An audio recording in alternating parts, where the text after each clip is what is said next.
Salam dostlar, hər birinizi Excel'in 17-ci dərsində xoş gördük və bugün sonuncu dərsimizdir. Bugün dərsimizdə Excel'in bugünə qədər keçdiyimiz hissələrini ümumi şəkildə nəzərdən keçirəcəyik və nəylərə baxmadığımızı, nəylərə yarımçıq baxdığımızı bugün hamısını öyrənəcəyik. Deməli, ilk öncə Home menüsündən baxaq elə. Home menüsündə bütün başlıqların hər birinə ayrı-ayrılıqda nəzər salmışıq. Yəni, hər biri ilə bağlı example'larda, misallar da etmişik. Ümid edirəm ki, burada hər hansı bir probleminiz olmaz. Insert menüsündə olan hər bir hissəyə də baxdıq. Pivot table'dan başlayıb simvola qədər hər birini nəzərdən keçirmişik. Page layout'da da həmçinin hamısına baxdıq. Formulasda buradakı formulalara nəzər saldıq və bu hissədə olan yerlərlə baxmadıq onlara. Niyə baxmadıq? Çünki bizim üçün lazım deyil bunlar. Yəni, lazım olması üçün buradakı, məsələn, financial işləyiriksə əgər biz, financial-dakı düsturlardan istifadə edirik və bunların da hər biri bu düsturların hər hansı birinə aiddir. Yəni, əgər biz hansısa bir yerdə, hansısa bir bölmə üzrə ixtisaslaşırıqsa, həmin bölmədə onu öyrənəcəyik, yəni zaten. Onun üçün bunlar bizdə belə ümumi şəkildə öyrəndiyimiz zaman bizə lazım olmur. Data hissəsində, keçən dərsimizdə data hissəsinə ümumi bir nəzər saldıq. Harada biz burada baxmadığımız yerlər var idi. Sortlara baxdıq, yəni sortlar filtrlə demək olar, eyni işləri yerinə yetirir demək olar. Ancaq filtrlərdə biraz fərqli idi.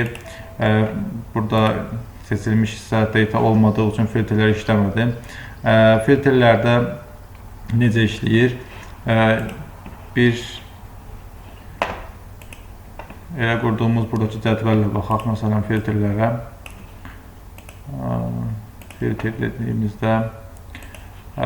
Filtr dediyimizdə gördüyünüz kimi burada hər birində ox işarələri əmələ gəlir. Buradakı ox işarəsində, məsələn, baxın, bu ox işarəsi hansı kolumn başlığındadır? İllər olan kolumn başlığında. Burada hansı illər var? 2000, 2005, 2010, 2015-ci illər. Və ox işarəsini vurduğumda gördüyünüz kimi aşağıda həmin bu illər açılır. Məsələn, burada 2015-in qarşısındakı tiki götürdüyümdə və OK dediyimdə 2015-ci il buradan yox olur, 2015-ci il burada olmur. Və buradakı ox işarəsi filtr işarəsinə dönüşür. Yəni, burada hansısa bir filtrləmə işini, filtrləmə əməliyyatını yerinə yetirmişik. Ancaq qaytarıb əmintiki yerinə qoyduğumda və OK dediyimdə yenidən bu hissə düzəlir. Yenə həmin eyni qayda ilə buradakıların hər hansı birini çıxartdığımızda, məsələn, rəqəm yoxa çıxır və yerinə filtrləmə əməliyyatı yerinə gəlir.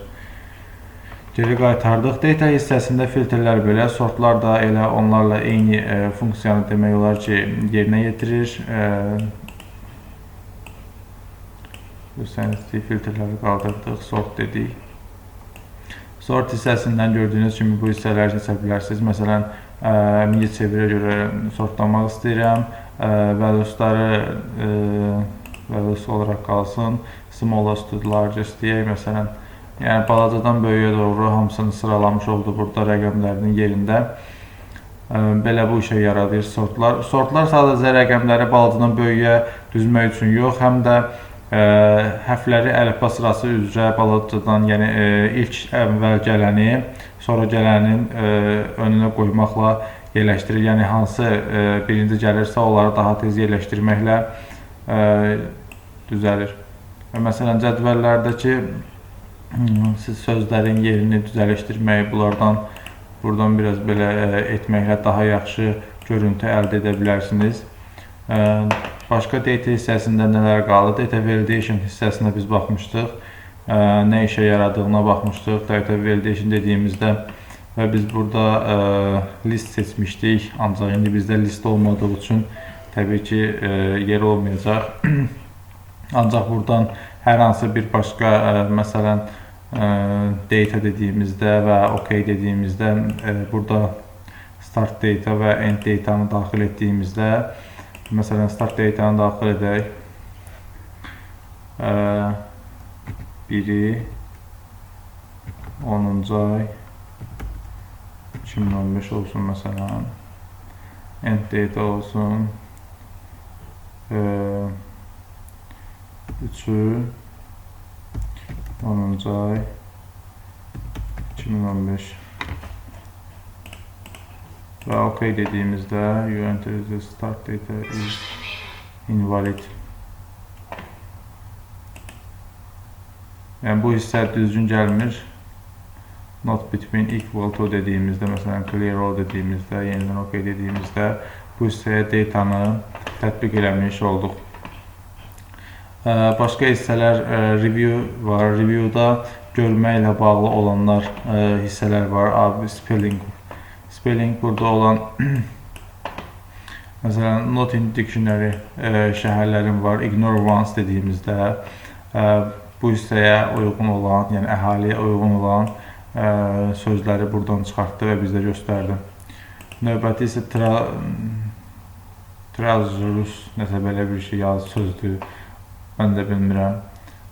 Bu isə sinonimləri tapmaq üçün istifadə olunur. Məsələn, biz bura city yazdığımızda həmin gördüyünüz city şəhər sözünün biz burada bizə nələrini çıxartdı, sinonimlərini çıxartdı və göstərdi. Buradan istifadə edə bilərsiniz. Smart Lookup ağıllı axtarış, translate, tərcümə, new comment, hər hansı bir seçdiyiniz xanaya komment əlavə etmək üçün istifadə olunur. Əlavə etmək üçün istifadə olunur. Protect sheet, sheet'i qorumaq üçün istifadə olunur. Yəni, məsələn, biz hər hansı bir sheet yazı yazdıq və həmin yazıda istəyirik ki, heç kim bunu müdaxilə etməsin, heç kim buna dəyməsin.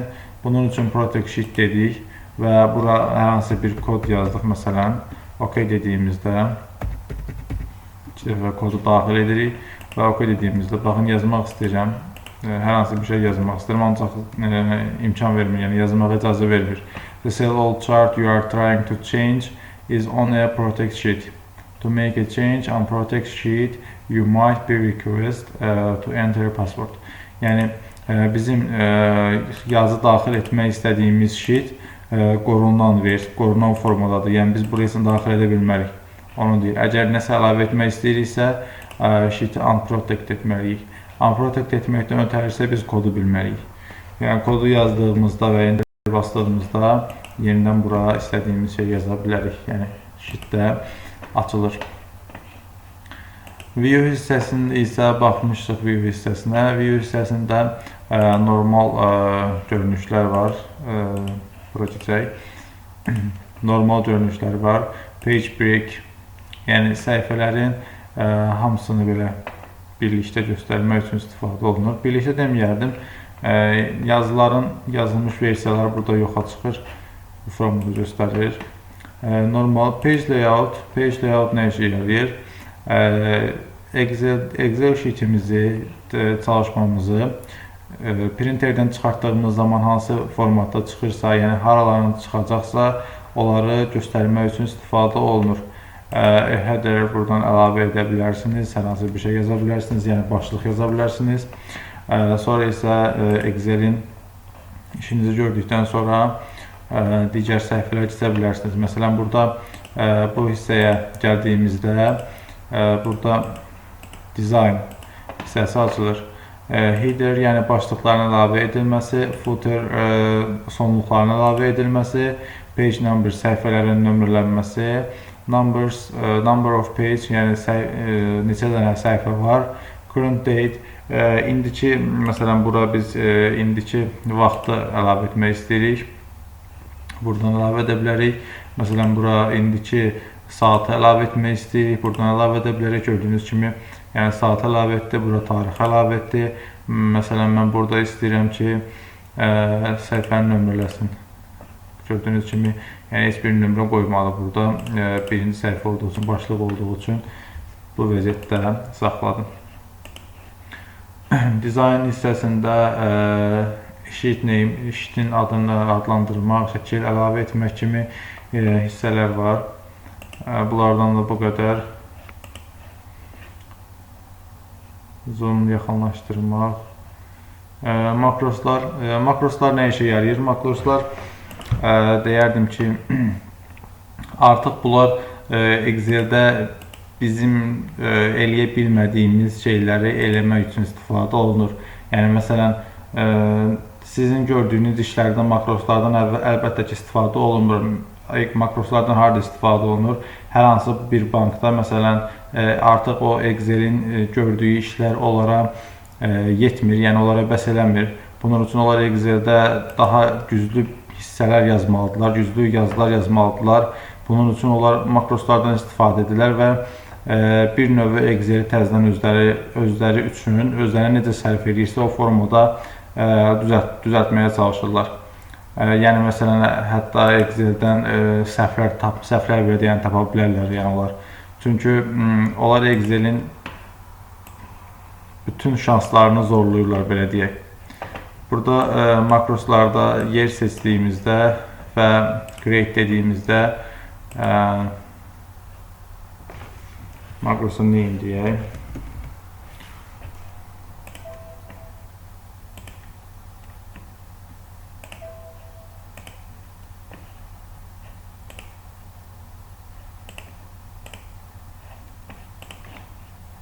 Buradan açılır. Adını deyirik və burada hər hansı bir yazı yazmalıyıq. Bunun üçün create hissəsi açılmadı. Yəni yazılar yazmaq lazımdır. Bunun üçün ondan sonra açılır. Yəni bizə lazım olan bir şey deyil hal-hazırda. Əgər siz bunu öyrənmək istəyirsinizsə, belə öyrənmək yəqin ki alınmaz.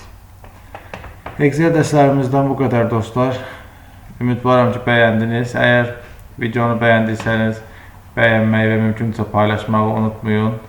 Əgər gələn dərslərdən xəbərdar olmaq istəyirsinizsə, bu hissədən kanala abunə olmağı və bu hissədən də sizin üçün ayırdığım videoya baxmağı unutmayın dostlar. Növbəti dərslərimiz yəqin ki PowerPoint haqqında dərslərimizə başlayacağıq.